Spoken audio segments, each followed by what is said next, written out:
Hi, I'm Doug McKinlay and you're watching Adorama TV. For this video, we're going to explore how to convert color pictures to black and white images. Now, black and white photography is still as popular today as it's ever been. But unlike film days when we had a whole slew of different film choices, plus having to master the wet darkroom, most snappers today have gone digital. But how do we get great black and white pictures from color? And that's what we'll explore today. Adorama TV presents Stay Focused with Doug McKinlay. First up is getting the picture, and that entails all the rules of making a good portrait, plus trying to see the image in tones rather than color. So getting a good understanding of how certain colors convert to tone is really important. And the only way to get that is to practice and keep track of how colors convert. That way, when you look at a potential subject for a black and white portrait, you'll be ahead of the game before you even press the shutter button. Again, before even going near the digital darkroom, we just need a really good color image, well balanced, well processed. Now you can convert from color to black and white in Lightroom or Photoshop, but personally I prefer to use a black and white plugin by Nik Software called Silver Efex Pro 2. Now I go through Photoshop because I prefer the cleanup tools for no other reason. So we've got our image. It's a really nice environmental portrait shot of a couple of kayakers. Now one quick techie note, always shoot in RAW. Remember, we want a really good, well-processed color image to start with. Okay, there we go. We got the Photoshop RAW plugger converter up first, but we'll go right to the desktop now, and then we'll click on Filter, go down to the Nik collection, across, and then down to Silver Efex Pro 2. Opens up the interface, drag that down. We've got our image up. It's our two kayakers. Funny enough, it looks pretty good already, but as you see on the interface on the left-hand side of the interface, you see all these presets. You can click on them, each one, and see how they look. I like this high structure one. I think it's quite nice. Now the presets, I do advise you to use them because they can make your workflow go faster, basically. But for today, what we're going to do is we're going to go back to neutral. There we go, and we're going to come across to the global adjustments on the top right-hand corner of the interface, and we're going to go to brightness. Now we want to go for the dynamic brightness at the bottom first. And we're going to just back that off about 15%. It just helps to really thicken the picture up a little bit. There we go. And then next is we're going to go now to contrast, and we're going to amplify the whites a little bit. Opens up those black spots in those wetsuits a little more, I think. And then slightly amplify the blacks. And a bit of soft contrast. Again, not too much. Remember this stuff, less is more. That's looking pretty good. Now structure you got to be careful with because it can really throw the picture off. If you grab the fine structure and drag it all the way to the right, you'll see what I mean. It just gets a bit heavy. If you look at the main structure slider and try the same thing, wow, that's just crazy.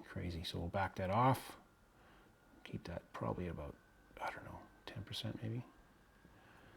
And from there, we're looking at the picture and I'm thinking, well, those black wetsuits are looking a little dark. So in order to pull that out a little bit, Silver Efex allows us to use these control points where we just drop them onto the dark of the wetsuit, check the size. That's not too bad. And grab the brightness slider and we'll just bring that up a little bit. See, oops, it's a bit too much. Just about there. And then we'll grab another control point and we'll drop it onto the other kayaker. And again, we'll grab the brightness, bring it up a little bit, not too much. We just want to open the shadows up a little bit. Now, their faces are looking a little hot to me, a little bit too bright. So once again, we'll grab the control points. Let's just check our brightness on the big fella. And we're just going to bring it down a little bit just to take the edge off. Oops, that's just a little bit too much. And the other guy as well, the brightness, actually, he's not too bad, actually. Let's just double check that. Okay, not a problem. I think we'll look at a little bit of structure on him as well. Just bump it up a smidge. And our other fella as well, a little bit of fine structure. Now, one of the things I'm seeing here in the background behind the big kayaker is it's a bit hot up in this corner, so we're going to go back to our control points, Just one more, I think, and we're just going to bring that corner down a little bit because it's just a little distracting. So we'll bring the control, yeah, there we go. Bring it down just a little bit. That's enough, I think. And one more, not to be too picky, but just down on the bottom, very bright down there between his kayaks. So we're going to go down to about 15 or so. Okay, so it's looking pretty good. We'll look at the compare button again. Before and the after, so we got a little more life to them. It's a little snappier. Guys are looking a little happier, I think, now. And then we're going to go down and look at putting a small vignette on there, vignette, however you say it. We're just going to pick one of the ones that's already in the computer. And again, this is a completely personal choice here, how much you put on or how little. We're just going to add a little. So we go all the way, it gets a bit heavy. See that? There's nothing of them left. So we'll back it off, and back it off, and back it off. Remember, your vignettes are just trying to focus your viewer's attention on the main subject. So, okay, so size-wise, it's a bit big still, so let's bring it down. That's a bit too much. Make sure it's, I prefer the circular kind of vignettes rather than the more square ones. I think that's pretty good. They're looking pretty good, actually. Now there are other choices in here with this software. You can burn the edges down individually if you like. We'll just try that with the bottom one a little bit. Bring the strength up. That's way too much. We're backing it way down. Backing it way down. And I think the size again down and a little bit of the transition. Now, if you really want to get kind of creative, you can actually add your image borders as well. There's a whole host here, different kinds, as you can see.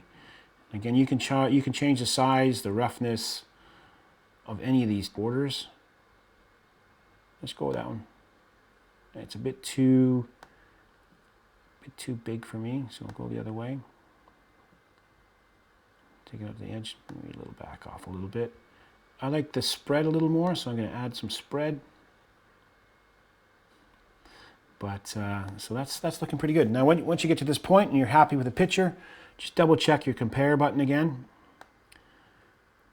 You can do a split screen, and you can drag this line across if you like to show you how it looks on one side to the other. You look at their faces, so you run the red line through their faces, you can see the difference. Okay, let's go back to full screen. Just one last thing before we go. I'm going to zoom in. I'm going to take the loop box and I'm going to drop it over their faces, particularly their eyes. That's looking not too bad. And not too bad. Okay, so I'm going to go back out to full screen. Now I'm pretty happy with that, so I'm going to export it. I'm going to click OK, and it's going to work for a little while as it goes through back into Photoshop and brings it back up on the desktop. And just as a reminder, here's some quick bullet points for using Silver Efex Pro 2. Open the interface. Check out the presets on the left. Lots to choose from, but I suggest using neutral to start with. Go to the global adjustments on the right. Start with brightness. Adjust the dynamic brightness down a little bit, just a smidge. Amplify the whites and blacks just a little. Remember, use a light hand. Adjust the structure. Be careful with this, it's really powerful. Use the control points for specific adjustments to different parts of the image. Click the compare button at the top of the page to see the before and after shots. Add vignettes if you like. Add borders if you like. So that's a quick look at converting color images to black and white using Nik Software's Silver Efex Pro 2. It's a great piece of equipment. I advise you to experiment as much as possible with it. Try the presets, use all the sliders, because ultimately it's your image, it's your vision. The more you do it, the better you get at it. Thanks for watching. I'm Doug McKinlay for Adorama TV. Don't forget to subscribe to Adorama TV for more great videos. And please tell us what you think. You can like, comment, or share in this video. And come on by the Adorama Learning Center for more great tips and tricks.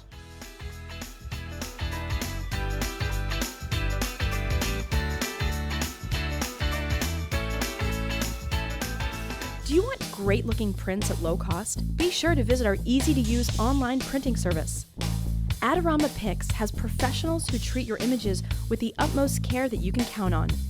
For a quick turnaround on photos, cards, or albums, use AdoramaPix.com.